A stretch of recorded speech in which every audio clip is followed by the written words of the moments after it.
Kidan Tamasgeen jedhama. Jiraattuma magaalaa kanaadha. Asitti kan naa ta'e irraa kan inni na wajjin qabsaa'edha kan inni sitti dubbachuu barbaadu. As jirtu gaafa galateeffattan immoo akkasitti na cabacabina. Anaaf miti gatii ta'eef Waaqayyoofidha. Galanni isaaf haa ta'u. Raajii Taaree wajjin kan wal barre bara 2010 ji'a 18ffaa keessa natti fakkaata. Nama wal nu barsiise yeroo sanatti abbaan manaa koo mana hidhaa jira. Muddama keessan jira. Mee nama kana kadhachiifadhu hin beekamu naan jette riyaan koo kuni. Ishedheetti siqee silkii keessan naa kennaan jedheeni. Nattis ofiin korree naa laatanii guyyaa tokko dawwalee waame dhufanii naa kadhatanii yoo wanti tokko natti muddee isuma waaman. Taaree akkas ta'een jedha dafqeen dhufen jedhu dadhabeen dhufen jedhu inuma fiigee dhufa. Nama Waaqayyo bara keenya keessa bara kana dhiifama naa godhaa raajonni namni namaa qaqqabu hin jiru. Fiigee dhufaa naa kadhataa inni naa kadhatu sun immoo toorumaan naa ta'a. Naa manaas naa manuu baadhaa sabbaan manaa koo baajata naa dhisee ni dhamne waaqa naa dhisee hidhame malee. Haleluuyaa. Naa muddama inni taariku kanatti hin jedhaan qoy baqaana dhufaa Waaqayyoon kadhannaadha hinuma kadhannaa. Jaaluma jalarra garuu mudannoo tokkoon na mudate. Mana kiraayii waan hin kaffaluun dhabee rakkina guddaan narra ga'ee warri mana kiraayii baay'inaan jedha. Galgala nan dawwala Raajii Taaree maalan godhan jedha qoyinaan dhufaadha.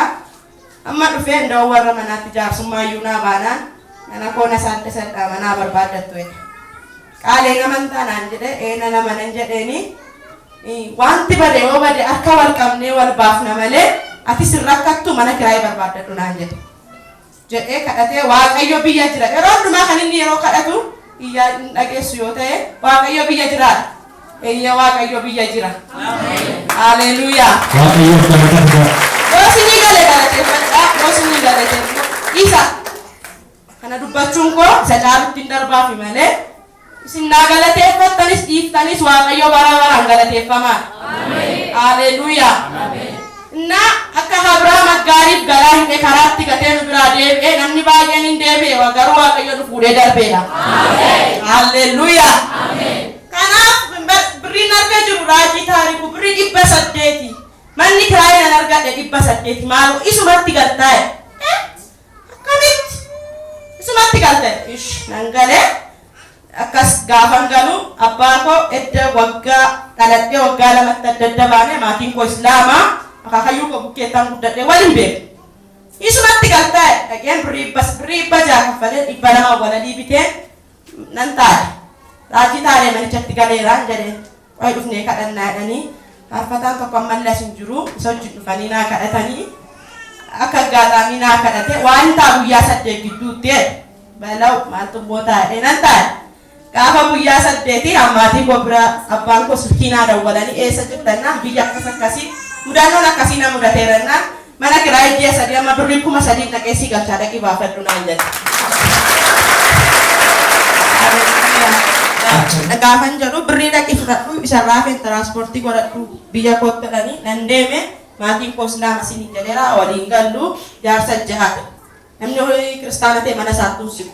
Dhannaqee ammanumaan bulee guyyaa 3 gaafan akkas bulu abbaan manaa koo dawwalee taammaanyi ta'een bakkee ba'ee baga baatee isatti dawwalee Raajii Taaree abbaan manaa koos kunoo taammaanyi ta'ee bakkee ba'ee jedhe bakka ittuma fufaa jabaadhatti naan jedhanii achi deeme birrii fudhadhee waan hundumaa fudhadhee deebi'een dhufe kan inni irra hin darbine toonni taammaanyi ta'ee bakkee jiru mucaan garaatti naafeera.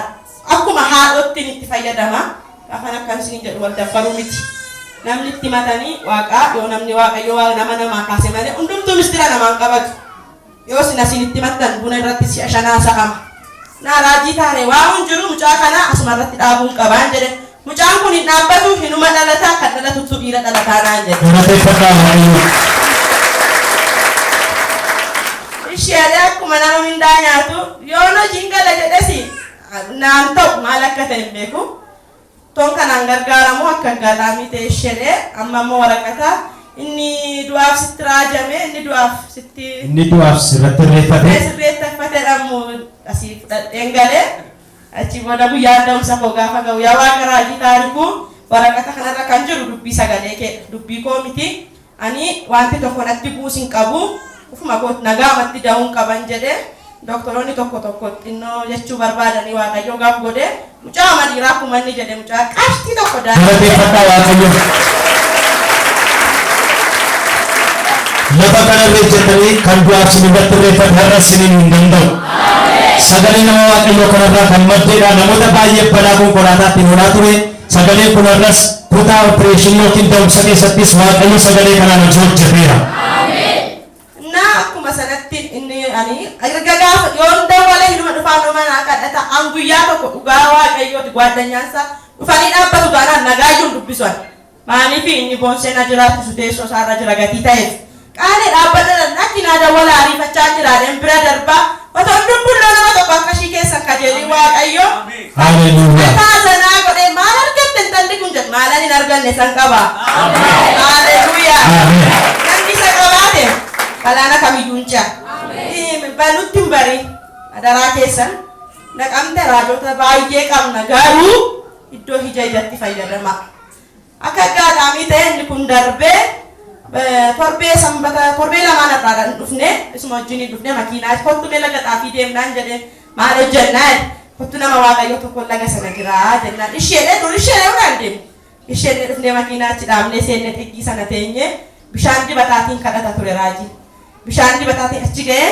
inni kallattii geeddaratee sitti dhufaa jiru waaqayyo gidduu sii galeeraa naan jedhe amiin jedhee nanna'ee achii ba'ee ayyaana yoo namni sii lole ittiin hin lolii wanti raajiin taareen jedhe lafan bugaru waa hin ta'a waan isaan beekuun jedhe naatuma sodaadhu akka gaadhaamii torbee kalee dheengaddaa jimaataa warri fira keenya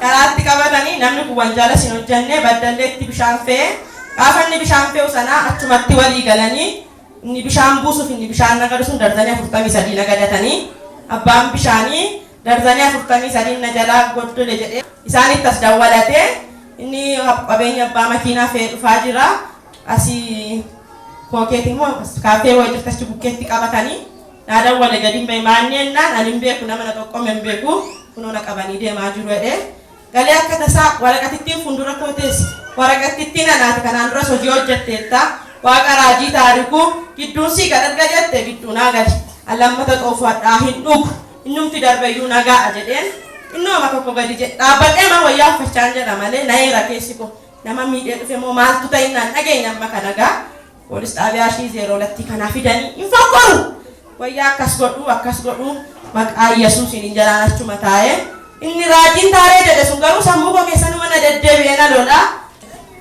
naadhuma jalaa birriyaan manaa goddolee birriyaan manaa kaffalaadhanii hin kaffatu taanaan makiinaa fidan dhiisi birrichaa kaffalamu ati ba'iin jedheeni raajii taaree torbee lamaan irraa faaruu faarfata maaliidha innumti raajiin taarikuu faarfatu sun narkaa badee abbaataniiruu nun jennaan nu laalisiise ammaataniiruu jennaan guuteerra nu baase dinaa nu balleessuuf jecha nu booddee yaa'u isaa galanaan awwaaleef galannaa ta'u jedhee faarfata ture. Inni immoo galanaan awwaale jedhe raajiin jennaan inni immoo waaqayyo narraa ukkaamsedhe waaqayyo akka kanatti nurraa kaasee mana hidhaa sinoolee hin galee waaqayyoon waaqa isin ammas keessa rakkina oolle tokko hin jiru abadan hundumtuu rakkate rakkina keessaa dhufu. Kanaaf waaqayyoon xiqqoosinaati waaqayyoon caa godhanaa galateeffadha.